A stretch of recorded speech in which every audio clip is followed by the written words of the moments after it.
All right, Boz, thank you for the time. Yeah, of course. Glad to and be for here. the expertise. Okay, so I'm holding a transparent version of the Orions, and these are fully functional. Like everything fits and works in these. That's right. And when they're transparent like this, I can see that there is a ton of stuff happening in here. What is the most challenging part of getting to this point from all the previous much larger versions you had? That's right. There's two parts to this that are hard. The first one is the displays. Just having them exist at all in any form factor is super hard. Yeah. And obviously the challenges of the tightness. And then the second one is the thermals. I mean, the reason it's as big as it is, and we worked hard to get it down, is how much technology is running in there is putting off heat, and that will cause it to shut down. That's why the real version has magnesium. This clear plastic one we use as a demo, but actually would shut down in about 30 minutes of use just because of the thermals. Yeah. So these ones are actually magnesium, this kind of very cool coated magnesium to allow more thermal dissipation. So actually these run at the limit to the battery life, about 2 to 3 hours of active use. Yeah. And honestly, you cannot believe how much we have to put in here to cover eye tracking, SLAM, obviously, the displays, all the wireless, all the audio, all the microphones. Yeah. That's quite a bit in there. It is incredibly efficient. I mean, you have the custom silicon, you're doing a lot of processing to turn the 7 sensors on the outside into usable data, tracking the outside world, tracking the eyes. I noticed there's only 2 sensors on the arms tracking the eyes. That's right. That's it. Yeah, we've got two sensors on the arms and then glints of infrared light coming from the inside of the lens. Yeah. And that's enough to track the eyes really effectively. And we've been so pleased that people have noticed that we've gotten, we think, to industry-leading level of eye tracking in this tiny form factor. That was obviously a tremendous feat, not just of hardware, but of software as well. Yeah. So obviously these aren't going to be shipping to everyone. These are an internal prototype that was at some point considered maybe plausible to ship. When we started, we wanted to ship it externally. Yeah. And actually, amazingly, the technology is working as well as we'd hoped it would back then. The cost ended up being much higher. So that's my question. Yeah. So obviously there are pieces of this that cost a lot. It's low volume, of course, it's more expensive. But what does getting to a lower price actually look like for these? And what is a price that feels like a good target for potentially the first ever AR glasses that people actually get to use? Yeah, so the major driver of the cost, 90% of the cost, is in the display architecture. And these are custom micro LEDs that we designed, developed, manufactured ourselves. They're individually hundreds of thousands of nits in brightness. And they pipe through these waveguides, silicon carbide waveguides, which is a very cool, I'm glad we got this with us, very cool material. Yeah. And a very challenging material to work with, like very hard. And there's not really a supply chain for growing silicon carbide crystals of this clarity at this size, and then manufacturing is tough. And that was really what ended up being the thing that set us in the product path of making this an internal prototype that we're using to develop the software for future versions. There is some good news though, which is that other materials have some trade-offs that are tough. Really tough to maintain the field of view that we have without super high index refraction materials like that. Yeah. But other materials are much cheaper, much lighter. Like glass, you were saying. Like glass, lithium niobate, high index refraction glass. Like there's a lot of materials that we can still do a lot of the same kind of holograms in space, really cool visual artifacts that you can manipulate, and ends up being potentially cheaper, smaller, a little thinner, maybe even a little bit brighter. So there are some trade-offs that it's not all bad news. Mm-hmm. Yeah, I mean, these are also super, super dense in just tech in general. And the fact that literally the magnesium on the outside is a heat sink for the components on the inside is a testament to how well integrated this is. Talk to me about how you decide about the future of these products. And okay, we have almost no supply chain now for silicon carbide, but we think that this is the best option to at least give a shot. What are your thoughts on exploring other materials? Yep. Is this going to potentially be opening a door for many other manufacturers to try silicon carbide, and maybe that becomes a way forward in the future? Yeah, I love this. First of all, we've always been multi-pathing this thing. So when you're building something this risky, actually, honestly, you probably had as many failures as we had successes to get to this point. Yeah. We had a lot of technology paths that dead-ended, but we had enough paths going in parallel that some of them made it through enough to make this whole product. And so the same is true. We're going to continue to pursue silicon carbide. We're also pursuing lithium niobate and high index glass. And we're also looking at novel materials actually in research. We've actually run a very cool thing that I haven't told anyone about before. Took a large language model and trained it on material properties. Okay. And have now identified a candidate set of materials that could have incredible optical properties and be much cheaper and lighter to manufacture. Did you ask Orion for? We just use Hey Meta. That's right. Got it. And so we've been working with Fair on that. So we're pursuing every path we can. Yeah. And what is really exciting to me is with AI in particular, we see a lot of cool products between the Ray-Ban Metas that I'm wearing now and these Orion glasses that are all super valid. Yeah. So what if I had AI? Do I need a huge display if what I really want is to get my answers more efficiently, just visually back to me? Then I can have a smaller field of view display, a smaller product, a cheaper product, and that's going to be fine. As far as what the price is going to be, it's funny. I did have some of the folks on our research team who've been around a long time, in particular our chief scientist, Michael Abrash, who's been through several generations of computing. And he reminded me that he paid, modern equivalent of $25,000 or $30,000 for his first computer back in the 1980s. And that wasn't uncommon. And that would be what we're talking about as a retail price for something today. And so it's not outlandish. I do think the expectation that we have as savvy modern consumers is a lot higher than that. So we want to drive the prices down. It's hard for me to imagine full AR glasses coming in for less than a cell phone, given that they literally have more than a cell phone's worth of technology in them. Yeah. But I think there's a lot of products like these Ray-Ban Metas that I'm wearing now, that between that and this kind of full AR glasses that are pretty great, and then we'll hopefully come in at price points in between. Yeah, it's interesting because I think a lot of people see this and this is super cool and this is futuristic, but there is a potential lineup of different products at different price points. For sure. I've been saying Google Glass is ahead of its time for so long because every time I see these, I always remember Google Glass had some of this stuff, even though it looked kind of weird. But I always picture walking through New York City with a little arrow in the corner of my head to tell me where to turn for the next subway stop. And the fact that that's actually now, potentially with these, tracked over the actual street, for example, in real time, just all these examples pop into my head of things that this could do for regular people. Is there a killer app that you think is going to convince people that AR glasses are actually the future? Yeah, as they say in our industry, there's no bad ideas, just bad timing.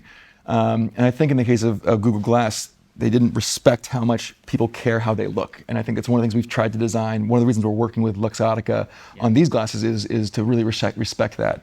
The killer use cases are, frankly, this is one of the reasons I love building this internal prototype. It's a fully working product. You've used it. The operating system works. You can run apps. You can get it in and out of the system pretty easily. A lot of our ideas of what was going to be great have not been as great.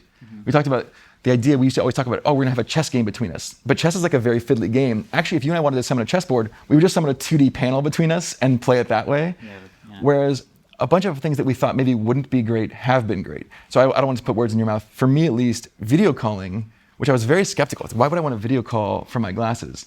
I actually found it very compelling. I was like, this is cool. I'm hands-free.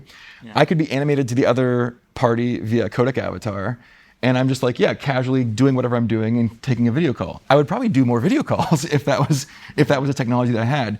We never would have guessed that before we built and used the prototype. Right. So it's still super early. I don't think we've identified the killer app by any means. Sure. But I do think, watching video in downtime, things that I would normally kind of take my phone into my pocket to do, but it's inconvenient. I think those things, we underestimate the degree of friction that little movement creates. That's what we've seen with the Ray-Ban Metas with cameras. That little bit of friction. You have a great camera in your pocket, but that little bit of friction is enough for me to miss a picture with my kid, or to not want to take my camera out and disintermediate myself from the experience. Yeah. So there's a bunch of things that we're going to learn just from having this prototype internally and being able to use it and play with it. Yeah, that's my always huge question is I feel like I'm so focused on today's gadgets that I have a hard time picturing a future without smartphones. I feel like we'll always just have a thing that we just carry. But to your point, there are little things like that where it feels like that is something that it actually does better than smartphones, which is cool. I've also been wearing something this entire video that I don't know if anyone's noticed, which is this wristband on my wrist, which is a crazy tech in itself, that it's looking at electrical impulses inside my arm to determine which fingers are touching. And I've heard you guys describe this as a very high ceiling input. That's right. With potential amazing future stuff. Can you talk about that? Yeah, so this is just the beginning. Today, you're using it to detect taps and touches, and it's nice that you can have your hands completely at your rest, which is, especially if you're walking, you don't want to walk with your hands out in front of you. But over time, we think we can do a lot more with it. For example, internally, we have a demo with that wristband, I can detect my handwriting. And so I could do text entry just by handwriting in my pocket. And I can't believe that. Okay, so you're in space, not even holding a pen. No, just at rest, and you're Just at rest, and you're just writing things in air, and it can detect, based on the electrical impulses moving through my arm, Yeah. roughly the shapes that I'm drawing in the air, and then That's right. create words from that. That's right. And That's amazing. yeah, so we have that. And if you had one on each wrist, for example, if there was a watch in the other hand that had the same kind of EMG technology built into it, you could also type at rest, and it could absolutely detect what you were typing with very, very high accuracy. Wow. Okay. And so we think there's a lot of upside to this kind of thing. And we've also discovered, this is again, the value of building prototypes and putting them into the world, is people have really enjoyed the haptics. You have a little haptic feedback. Yeah. So you actually have a sense of what you're doing, how you're interacting with the system, which we think we can develop a lot more. And over time, this also should be a system that we can develop to learn you so well that over time you actually don't have to really do the full A handwriting. You just kind of do the gesture that you and the machine have co-evolved to learn means A to you. Oh, wow. So the machine starts to learn me after a while and becomes more fine-tuned to my own inputs. Absolutely. Everyone's computer is a little bit more fine-tuned towards them, That's which is true about computing in general. Yeah, really interesting stuff. We have to solve these problems that, frankly, our industry hasn't had to solve in a while, because ever since, kind of Xerox PARC and Stanford Research Institute gave us the keyboard and mouse, we've had these like direct manipulation interfaces. Yep. It's true that we replaced the mouse with touch screens, but like it's still very direct manipulation. Yeah. And you're just not going to have those things walking around with your AR glasses. So what are we going to do? And this is, I think, the beginnings of a gesture-based kind of language that you're going to have to interact with machines.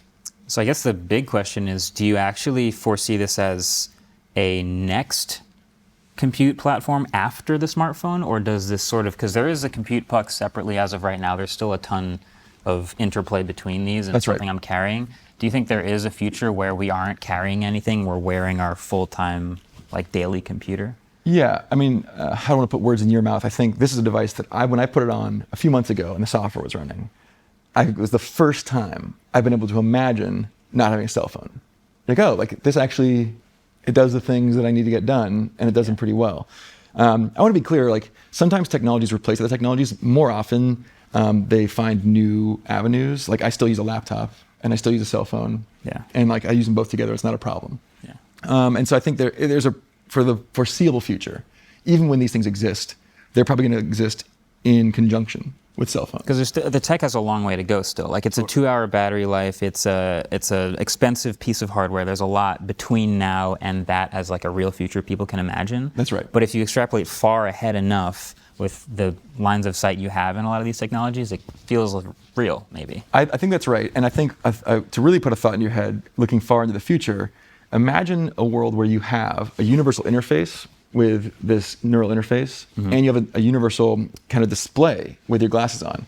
Now, how do you design everything differently? Cars, homes. So your home, like the famous problem, everyone's home, like every microwave is completely inscrutable. No one knows how to work any other microwave.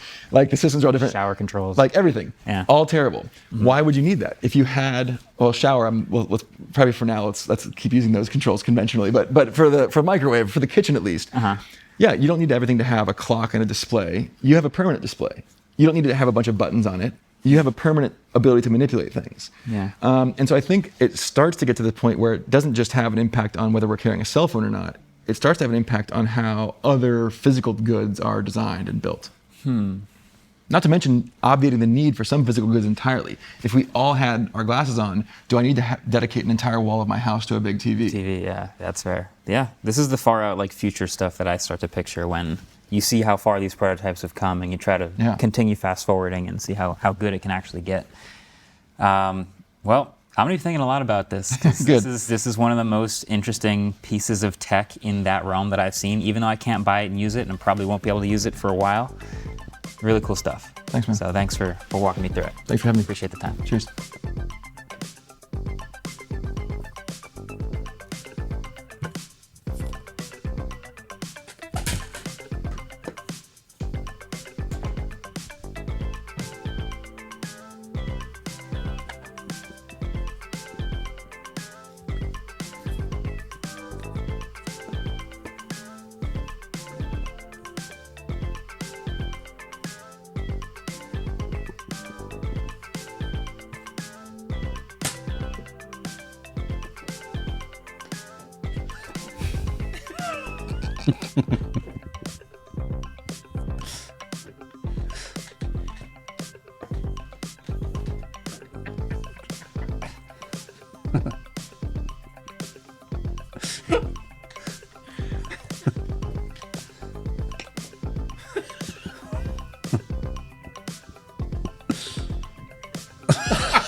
I had to.